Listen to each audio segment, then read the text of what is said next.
Sunan Gunung Jati, atau Syarif Hidayatullah, lahir di Mesir dari keluarga bangsawan yang terpandang. Ayahnya, Syarif Abdullah Undatuddin bin Ali Nurul Alam, adalah seorang pemimpin terhormat yang memiliki silsilah keturunan langsung dari Sayyid Abdul Malik Asmat Khan, seorang tokoh besar dari India dan Hadramaut. Syarif Abdullah menikahi Nyai Mas Rara Santang, putri Sri Baduga Maharaja Prabu Siliwangi, yang memadukan garis keturunan Arab, India, dan Sunda. Syarif Hidayatullah tumbuh dalam lingkungan yang kaya akan tradisi keilmuan dan nilai-nilai agama.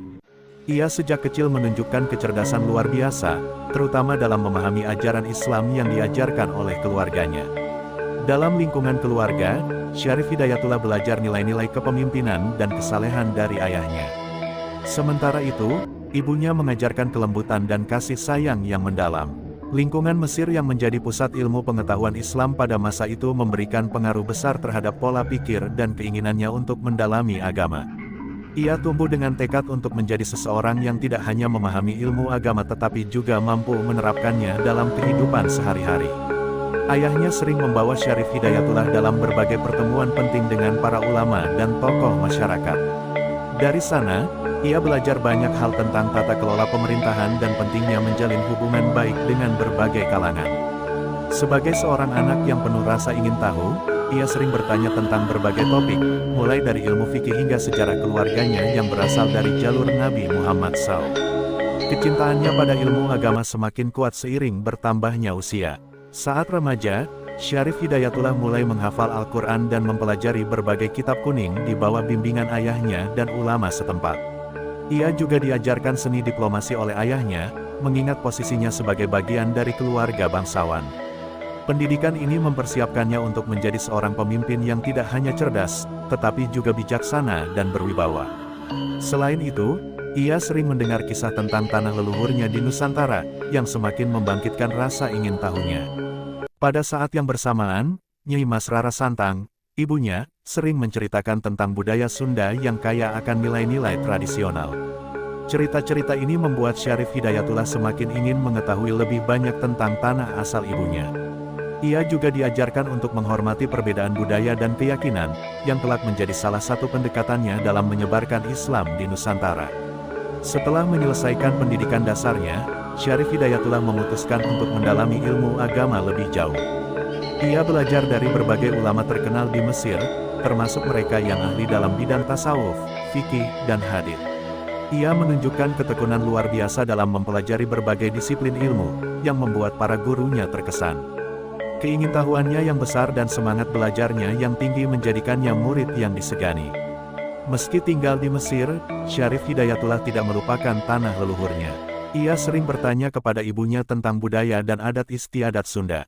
Pertanyaan-pertanyaan ini menunjukkan rasa ingin tahunya yang mendalam dan keinginannya untuk memahami lebih jauh tentang latar belakang keluarganya. Keterikatan emosional dengan tanah leluhurnya semakin menguat seiring berjalannya waktu.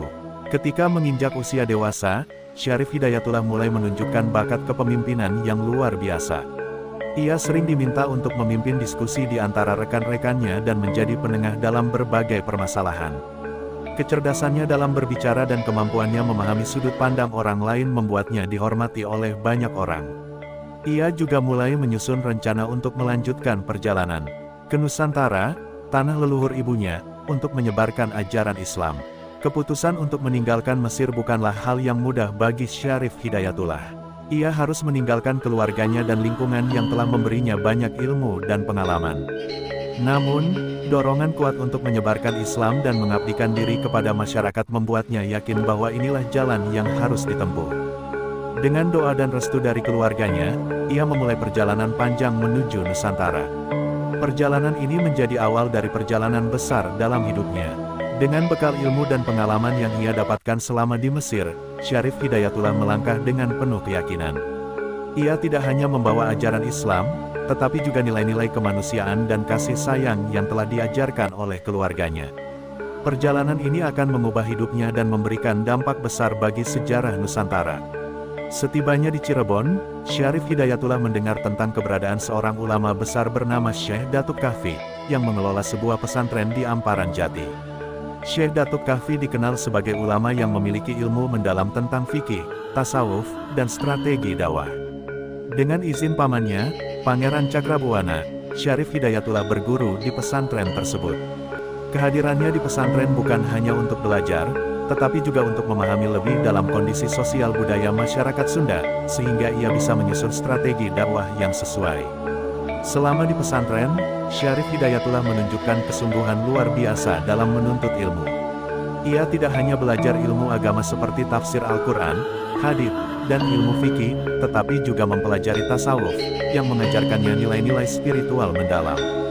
Tasawuf membentuk karakternya menjadi pribadi yang sabar, bijaksana, dan penuh kasih sayang. Ia juga sering berdiskusi langsung dengan Syekh Datuk Kahfi tentang berbagai cara menyebarkan Islam secara damai di tengah masyarakat yang masih memegang adat Hindu-Buddha.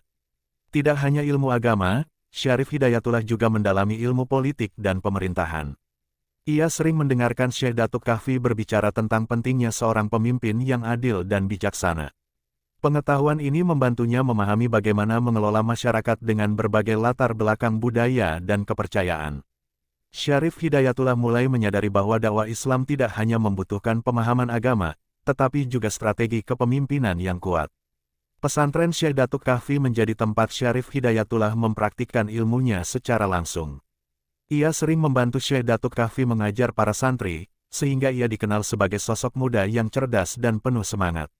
Para santri menghormatinya karena kerendahan hatinya, meskipun ia berasal dari keluarga bangsawan. Hubungan erat yang terjalin dengan para santri membuatnya memahami kebutuhan dan masalah yang dihadapi oleh masyarakat Sunda. Dalam perjalanannya menuntut ilmu, Syarif Hidayatullah juga banyak belajar dari kehidupan sehari-hari masyarakat di sekitar pesantren.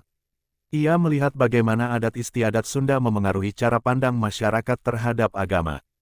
Ia mempelajari bagaimana menyisipkan ajaran Islam dalam tradisi lokal tanpa menimbulkan konflik. Strategi ini kelak menjadi kunci keberhasilannya dalam menyebarkan Islam di Nusantara. Selama masa pembelajaran di pesantren, Syarif Hidayatullah juga mulai menulis catatan tentang strategi dakwah dan pandangannya tentang kehidupan.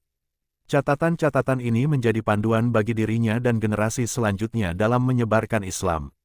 Ia sering menekankan pentingnya dakwah yang mengutamakan pendekatan budaya, toleransi, dan dialog, sehingga Islam dapat diterima dengan baik oleh masyarakat. Syekh Datuk Kahfi, yang melihat potensi besar dalam diri Syarif Hidayatullah, memberikan bimbingan khusus kepadanya. Ia sering mengajaknya berdiskusi tentang tantangan dakwah di masa depan. Dalam diskusi tersebut, Syekh Datuk Kahfi menekankan pentingnya kesabaran dan kebijaksanaan dalam menghadapi perbedaan pendapat. Nasihat-nasihat ini membentuk karakter Syarif Hidayatullah sebagai pemimpin yang tidak hanya cerdas, tetapi juga rendah hati dan penuh pengertian. Setelah menyelesaikan pendidikannya di pesantren, Syarif Hidayatullah memutuskan untuk melanjutkan perjalanannya. Namun, sebelum berangkat, ia memberikan penghormatan kepada Syekh Datuk Kahfi dan berterima kasih atas ilmu dan bimbingan yang telah diberikan. Syekh Datuk Kahfi memberinya restu dan berpesan agar ia selalu mengutamakan dakwah yang damai dan membawa kesejahteraan bagi masyarakat. Pesan ini menjadi pedoman utama bagi Syarif Hidayatullah dalam menjalankan misinya. Keberhasilannya menyerap ilmu dari Syekh Datuk Kahfi menjadi bekal penting dalam perjuangannya di masa depan. Ia tidak hanya menjadi seorang ulama, tetapi juga seorang pemimpin yang memahami kebutuhan masyarakatnya. Ilmu yang ia peroleh dari pesantren membantunya membangun dasar yang kuat dalam mengembangkan Cirebon sebagai pusat dakwah Islam. Dengan penuh keyakinan, Syarif Hidayatullah meninggalkan pesantren dan memulai langkah baru dalam perjalanan hidupnya. Ia membawa harapan besar untuk menyebarkan ajaran Islam di seluruh Nusantara, dengan prinsip damai, kasih sayang, dan penghormatan terhadap budaya lokal. Pesantren Syekh Datuk Kahfi menjadi saksi awal perjuangannya sebagai seorang tokoh besar yang kelak dikenal sebagai Sunan Gunung Jati. Perjalanan Syarif Hidayatullah menuju Nusantara dimulai dengan meninggalkan Mesir bersama rombongan kecil. Dalam perjalanan ini, ia membawa misi untuk menyebarkan Islam di tanah leluhurnya. Dengan kapal yang melintasi Samudra Hindia, ia menghadapi banyak tantangan, seperti cuaca buruk dan perompak. Namun, keteguhan hati dan keyakinannya pada rencana Allah SWT membuatnya tetap melangkah maju. Sepanjang perjalanan, ia banyak berdiskusi dengan para ulama dan pedagang yang ditemuinya, membicarakan cara-cara menyebarkan Islam dengan pendekatan damai. Setelah berbulan-bulan di laut, Syarif Hidayatullah akhirnya tiba di Pelabuhan Malaka, salah satu pusat perdagangan terbesar di Asia Tenggara saat itu. Di Malaka, Ia tinggal sementara waktu untuk mempelajari lebih banyak tentang budaya Melayu dan jaringan perdagangan Islam yang sudah berkembang di kawasan itu. Selama di sana, ia bertemu dengan ulama terkenal yang berbagi pengalaman tentang dakwah di Asia Tenggara. Malaka menjadi tempat baginya untuk memperkuat strategi dakwah sebelum melanjutkan perjalanan ke Tanah Sunda. Dari Malaka, Syarif Hidayatullah melanjutkan perjalanan ke Cirebon. Setibanya di Tanah Sunda, ia langsung disambut oleh pamannya, Pangeran Cakrabuana, yang saat itu sedang membangun Cirebon sebagai pusat perkampungan Muslim. Pangeran Cakrabuana mengisahkan situasi di Sunda yang masih kental dengan adat Hindu-Buddha, serta tantangan yang dihadapi dalam menyebarkan Islam. Mendengar cerita tersebut, Syarif Hidayatullah merasa bahwa perjalanannya ke Nusantara bukanlah sebuah kebetulan, melainkan takdir yang harus dijalani. Saat menetap di Cirebon, Syarif Hidayatullah mulai berbaur dengan masyarakat lokal. Ia mempelajari adat istiadat Sunda dan mendekati masyarakat dengan pendekatan budaya. Ia tidak langsung memaksakan ajaran Islam, melainkan berusaha memahami tradisi yang ada terlebih dahulu. Ia dikenal sebagai pribadi yang rendah hati, sehingga masyarakat mulai menghormatinya. Dalam waktu singkat, ia menjadi tokoh yang disegani oleh penduduk setempat. Selama di Cirebon, Syarif Hidayatullah sering berdiskusi dengan Pangeran Cakrabuana tentang pengelolaan pemerintahan dan strategi dakwah. Ia memberikan masukan tentang pentingnya menjalin hubungan baik dengan masyarakat melalui toleransi dan kasih sayang. Saran-sarannya menjadi dasar bagi Pangeran Cakrabuana dalam memimpin Cirebon. Keberadaan Syarif Hidayatullah membawa perubahan besar, baik dalam struktur pemerintahan maupun kehidupan sosial masyarakat. Selain berdakwah, Syarif Hidayatullah juga terlibat dalam pembangunan infrastruktur di Cirebon. Ia membantu pamannya membangun masjid dan pesantren sebagai pusat pendidikan agama Islam. Masjid yang didirikan menjadi tempat berkumpulnya ulama dan masyarakat untuk berdiskusi tentang ajaran Islam. Pesantren yang dibangun melahirkan banyak santri yang kelak menjadi tokoh penting dalam penyebaran Islam di wilayah lain. Syarif Hidayatullah juga memperluas jaringan dakwahnya dengan menjalin hubungan dengan pedagang dari berbagai daerah. Ia menggunakan jalur perdagangan sebagai media untuk menyebarkan ajaran Islam. Dengan pendekatan ini, ajaran Islam menyebar dengan cepat ke berbagai wilayah di Nusantara, termasuk Banten, Sunda Kelapa, dan Demak. Ia mengajarkan bahwa Islam adalah agama yang mengedepankan keadilan dan kesejahteraan. Di tengah kesibukan berdakwah, Syarif Hidayatullah juga mulai mendekati keluarga Istana Sunda. Ia menggunakan hubungan darahnya dengan Prabu Siliwangi, kakeknya, untuk memperkenalkan ajaran Islam kepada keluarga kerajaan. Namun, ia menyadari bahwa mengislamkan keluarga kerajaan tidaklah mudah. Prabu Siliwangi tetap teguh pada kepercayaan lamanya, meskipun ia menghormati ajaran Islam yang dibawa oleh cucunya. Meski menghadapi tantangan, Syarif Hidayatullah tidak pernah menyerah. Ia percaya bahwa setiap manusia memiliki waktu yang tepat untuk menerima hidayah. Dengan kesabaran dan keteguhannya, ia terus menyebarkan ajaran Islam kepada masyarakat Sunda. Ia menanamkan nilai-nilai Islam yang selaras dengan budaya lokal, sehingga masyarakat tidak merasa terasing dengan ajaran baru yang diperkenalkannya. Perjalanan Syarif Hidayatullah ke Nusantara adalah awal dari perjuangannya dalam menyebarkan Islam. Dengan bekal ilmu dan pengalaman yang ia dapatkan selama di Mesir, ia berhasil menanamkan dasar-dasar ajaran Islam di tanah Sunda.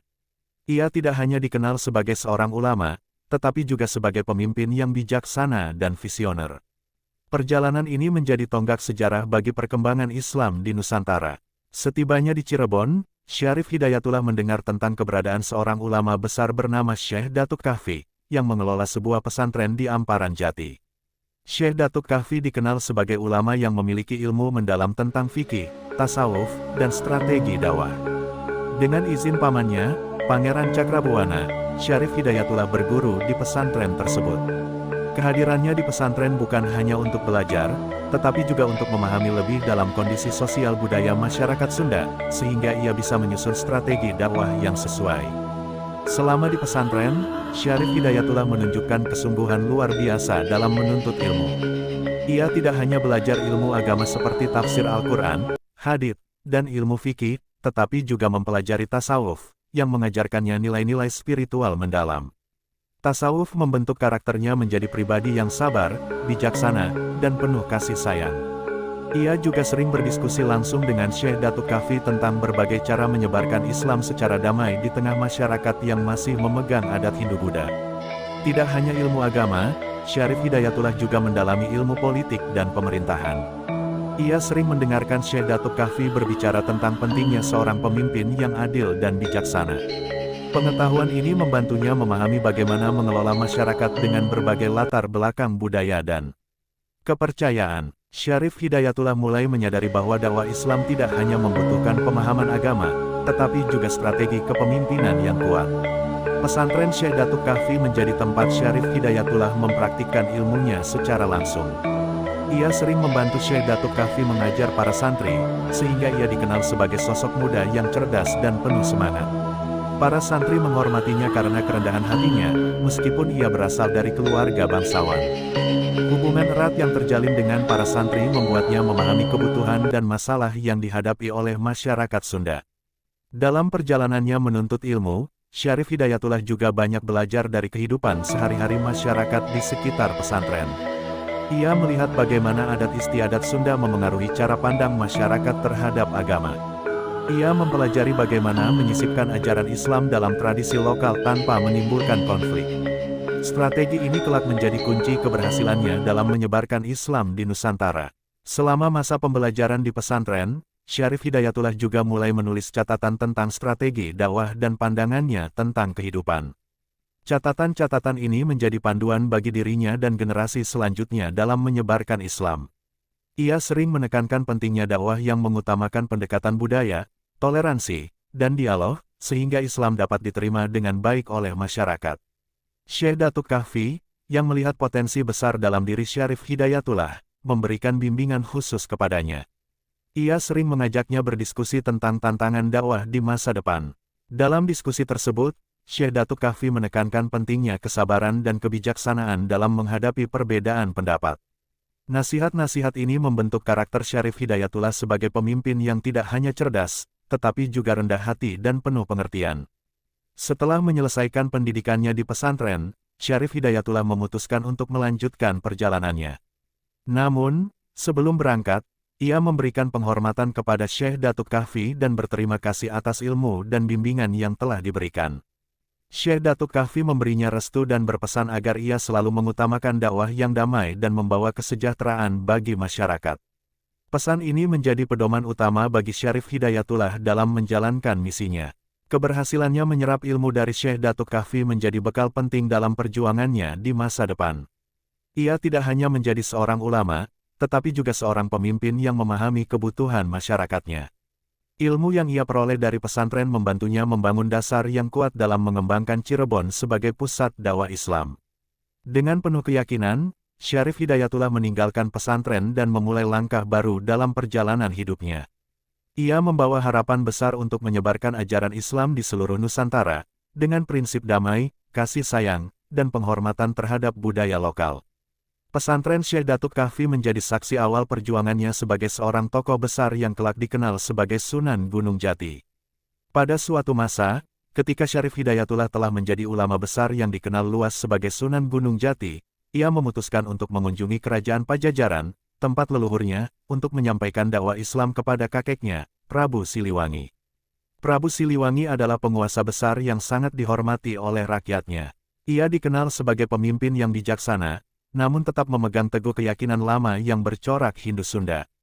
Keputusan Sunan Gunung Jati untuk mendakwahi Prabu Siliwangi bukanlah hal yang mudah. Sebagai cucu Prabu Siliwangi dari garis ibunya, Nyai Mas Rara Santang, ia memahami bahwa ajaran Islam yang dibawanya mungkin tidak akan diterima dengan mudah. Namun, sebagai seorang ulama, ia merasa bertanggung jawab untuk menyampaikan kebenaran, terutama kepada keluarganya sendiri. Dengan hati penuh keyakinan, ia memulai perjalanan ke Istana Pajajaran, ditemani oleh beberapa muridnya yang setia. Setibanya di Pajajaran, Sunan Gunung Jati disambut dengan hormat oleh para prajurit istana. Hubungan darahnya dengan keluarga kerajaan membuatnya diterima dengan baik, meskipun sebagian besar orang di istana masih memandang ajaran Islam dengan penuh kehati-hatian. Prabu Siliwangi sendiri, meski mengetahui tujuan kedatangan cucunya, tetap menerima Sunan Gunung Jati dengan ramah. Mereka duduk berdampingan di balairung istana, berbicara tentang masa lalu, keluarga, dan pandangan hidup masing-masing. Sunan Gunung Jati memulai dakwahnya dengan cara yang halus. Ia tidak langsung berbicara tentang ajaran Islam, melainkan mengaitkannya dengan nilai-nilai kebajikan yang sudah dikenal dalam kepercayaan Sunda. Ia berbicara tentang pentingnya keadilan, kasih sayang, dan keseimbangan dalam kehidupan, yang semuanya merupakan inti dari ajaran Islam. Prabu Siliwangi mendengarkan dengan saksama, mengakui bahwa ajaran cucunya memiliki banyak kesamaan dengan nilai-nilai luhur yang ia anut. Namun, ketika Sunan Gunung Jati mulai menjelaskan tentang keesaan Allah dan pentingnya meninggalkan penyembahan kepada dewa-dewa, Prabu Siliwangi tampak ragu. Ia menghormati keyakinan cucunya, tetapi ia merasa sulit untuk meninggalkan tradisi leluhurnya. Baginya, agama Hindu Sunda adalah warisan yang telah dijaga selama berabad-abad dan menjadi bagian tak terpisahkan dari identitas kerajaannya. Ia berkata kepada Sunan Gunung Jati, "Apa yang kau sampaikan adalah kebijaksanaan, namun tradisi ini adalah darah dari tanah ini. Aku tidak bisa meninggalkannya." Sunan Gunung Jati tidak menyerah. Ia melanjutkan dakwahnya dengan menunjukkan bukti-bukti kebesaran Allah dalam kehidupan sehari-hari. Ia menjelaskan bagaimana Islam dapat membawa kedamaian, keadilan, dan kesejahteraan bagi masyarakat. Ia juga menekankan bahwa kepercayaan kepada Allah tidak berarti menghapus tradisi, melainkan menyucikan dan meluruskan tradisi agar sejalan dengan ajaran kebenaran. Namun, Prabu Siliwangi tetap bersikukuh pada keyakinannya. Meskipun usaha Sunan Gunung Jati untuk mengislamkan Prabu Siliwangi tidak berhasil, pertemuan mereka meninggalkan kesan yang mendalam. Prabu Siliwangi mulai memahami bahwa ajaran Islam yang dibawa cucunya adalah ajaran yang damai dan penuh kasih sayang. Ia memberikan restunya kepada Sunan Gunung Jati untuk melanjutkan dakwahnya di wilayah Sunda, bahkan mengizinkan rakyatnya yang ingin memeluk Islam untuk melakukannya tanpa paksaan. Sebagai tanda penghormatan, Sunan Gunung Jati dan Prabu Siliwangi berpisah dengan damai. Sunan Gunung Jati kembali ke Cirebon dengan perasaan campur aduk. Meski ia gagal mengislamkan kakeknya, ia berhasil membuka jalan bagi penyebaran Islam di tanah Sunda. Ia percaya bahwa hidayah adalah urusan Allah, dan tugasnya hanyalah menyampaikan kebenaran. Pertemuan antara Sunan Gunung Jati dan Prabu Siliwangi menjadi salah satu momen bersejarah yang melambangkan hubungan antara tradisi lama dan ajaran Islam di Nusantara. Dari sini, Islam berkembang pesat di wilayah Sunda, menyatukan berbagai budaya dan keyakinan dalam harmoni yang indah. Sunan Gunung Jati melanjutkan perjuangannya, membawa cahaya Islam ke seluruh penjuru Nusantara. Meskipun Sunan Gunung Jati telah berupaya keras untuk menyampaikan ajaran Islam dengan cara yang penuh hikmah, Prabu Siliwangi tetap teguh pada keyakinannya.